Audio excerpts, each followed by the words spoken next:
ಋಣಾನುಬಂಧ ಅನ್ನುವಂಥದ್ದು ಎಲ್ಲಿಯೂ ಇದ್ದ ನಮ್ಮನ್ನು ಎಲ್ಲಿಯೋ ಇದ್ದವರಿಗೆ ಜೊತೆಗೆ ಸೇರಿಸಿ ಬಿಡುತ್ತದೆ.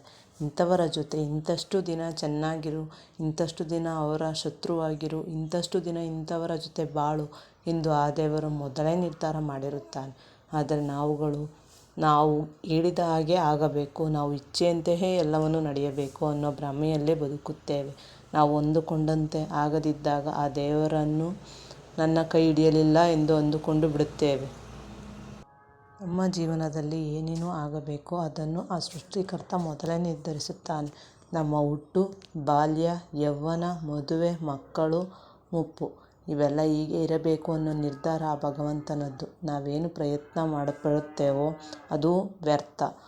ಋಣಾನುಬಂಧ ಅನ್ನೋದು ಇದ್ದರೆ ನಾವು ಏನನ್ನು ಯಾವಾಗ ಪಡ್ಕೋಬೇಕು ಖಂಡಿತವಾಗಿಯೂ ಪಡೆದುಕೊಳ್ಳುತ್ತೇವೆ. ಅದಕ್ಕೆ ನಮ್ಮ ಜೀವನ ಸುಂದರ ಪಯಣವನ್ನು ದೇವರು ತೋರಿಸಿದ ಅದ್ಭುತ ಮಾರ್ಗದಲ್ಲಿ ಪಯಣಿಸೋಣ.